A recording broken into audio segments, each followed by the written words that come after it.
Very exciting.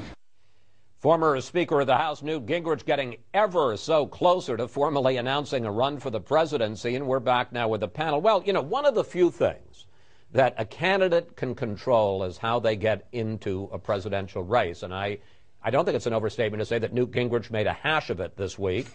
Some of his aides said he was going to announce an exploratory committee on Thursday. Some said he wouldn't.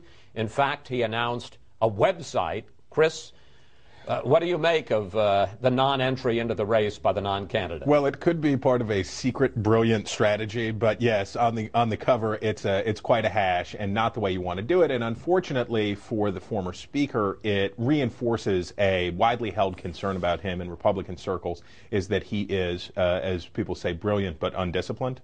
And I think for Gingrich, the problem is going to be going forward that he has to demonstrate that he has an organization, that he will be disciplined, that he will do what's supposed to happen.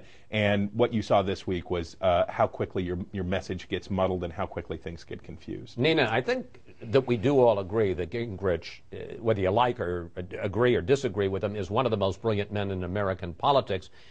He also carries a lot of baggage, both personal baggage and professional baggage. How big a problem is all of that for him? It's a problem. It's funny. I spent time with him for a profile I did back in 2007. And at the time, he was the big ideas guy. He wanted to put out these big ideas about reforming health care and so on. And he was very, by the way, very bipartisan. I mean, he would go into these bipartisan crowds and got standing ovations. And his idea was, I was going to put out these big ideas, and then people will recruit me, and I'll run. Now, flash forward, and he has a much harder edge now. He's, the calling of President Obama as a socialist, which I think Newt Gingrich thinks is a big idea, but that's definitely not a big tent idea, I think, on his part. And the other issue he has is his personal life. As one religious conservative leader said to me, one marriage too many. I mean, he's been married 3 times, and that's a problem. All right. Meanwhile, on health care reform, President Obama took a shot at Mitt Romney this week, and let's take a look at that. I agree with Mitt Romney, who recently said he's proud of what he accomplished on health care in Massachusetts and supports giving states the power to determine their own health care solutions. He's right. But last night in New Hampshire, Romney responded, our experiment, meaning in Massachusetts, wasn't perfect. Some things worked, some didn't, and some things I'd change. One thing I would never do is usurp the constitutional power of states with a one-size-fits-all federal takeover. And he called for repeal of Obamacare. So, Kevin, and we have to say that you were a top advisor to Mitt Romney, and in all likelihood you will be if he decides to get in the race. Is that his answer to the comparisons of Obamacare and Romney care? Well, I think that's one part of it. Look, I think, related to what President Obama said, I think he's proven that he's not a very good judge of what are good ideas and what are bad ideas. I think most people will tell you that it was not a good idea to craft a one-size-fits-all health care plan at a federal level and apply it to all 50 states with 50 unique health care populations. I don't think it was a good idea, and many Americans would agree, to spend $1 trillion at a time where we don't have it. So I think Governor Romney is going to make all of those cases and explain very, very succinctly, I think, is that he knows what went right, he knows what went wrong. As a governor, he's had those experiences. But if I may, I think that the concern a lot of conservatives have is the principle, and it's not a question of, yes, they certainly don't like the idea of the federal government versus states, but they also don't like the idea of government getting involved in health care, and particularly the individual mandate, the principle of an individual mandate, government telling people you have to get health insurance. Yeah, there's no doubt that is going to be a challenge. Look, many of the folks that are already looking at the presidential campaign on the Republican side have already attacked Governor Romney for that, and I think that's going to continue. So what's his I think the most on important thing he can do is talk about why he thought this was the right idea for the unique health care population of Massachusetts, how he thought it would help reduce costs, and how he thought it would help increase access.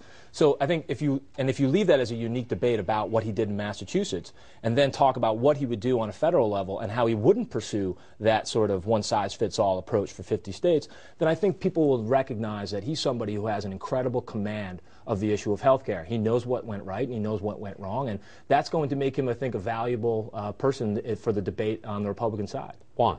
Well, I just think it's a difference without much in the way of discernment to most voters. Both men are interested in health care reform and health care plans That's what pretty much Kevin says, not one size fits all for the nation, but Romney was in charge of a state, and it was one size fits all for the state.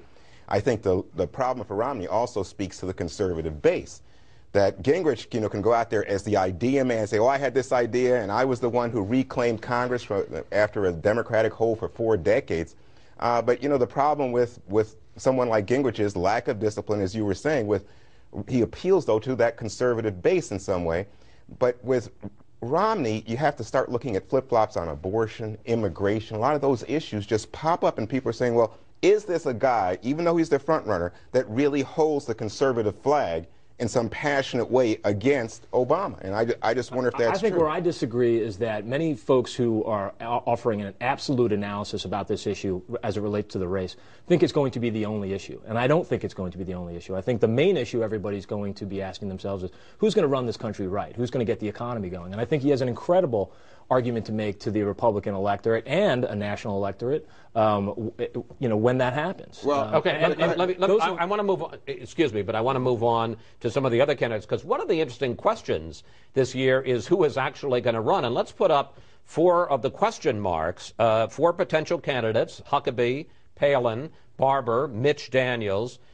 Chris, who gets in and who stays out? Well, the Republicans are, what the Republicans want is Chris Christie. So now they want somebody who Chris Christie has made it clear. He says, what do I have to do? Commit suicide? He has so been, I take him at his word. Sherman-esque in his avowals. Now, the question is, which Republican candidate can do the most convincing Chris Christie impersonation in order to win the nomination? That's why they're probably all playing hard to get. And, right? and there is that. And they're all gaining weight. And they're all gaining weight, trying a little calzone. The problem for Daniels was on the central issue to the Republican base right now, which is what Republicans consider to be overweening federal and state governmental employees.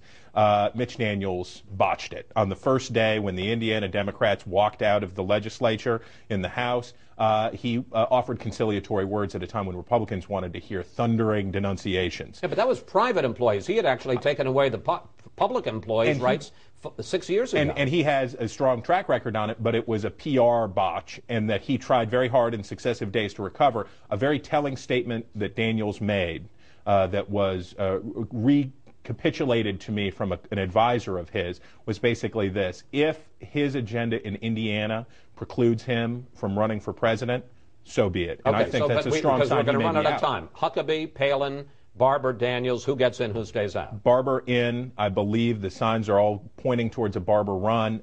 Daniels out. Huckabee, Palin, I'd say right now out and out, but it'll be very tempting if the field doesn't get stronger. And you're missing one. John Huntsman, I think, is making signs towards a run. And who is he? I'm sorry. No, I want you to explain. I know who he is. And by the way, I also have to do my disclaimer. My husband's an advisor to Romney. Huntsman is currently President Obama's ambassador to China, and he's leaving shortly, and he's got a team of advisors around him, and it looks like he might make a run. He was also a very popular governor of Utah. Here, since we're running out of time. Just because you are the expert on Republicans, but go ahead. I am, but I'll help you out. I know it. But let me tell you, 4 years ago, you had 8 Republicans in the race at this time. Today, you have 0 if you eliminate Herman Cain, who I don't think has much of a chance. Why are you eliminating Herman Cain? But let me just say, and the reason for this is people don't think Obama's beatable. If you look at his numbers, you look at only Ford. I think it's Ford, Carter, You really and think Bush that Mitt Romney isn't in the race because he's scared of Obama? Term. What? You really think that Mitt Romney isn't in the race because he's scared of Obama? Scared of Obama? He's in the race to raise his profile, raise his speaking fees, and sell books. He's not in the race to run for president. Anyway, thank you, panel. You know, this is what we invented Panel Plus for, because we're going to get this straight. So don't forget to check out Panel Plus, where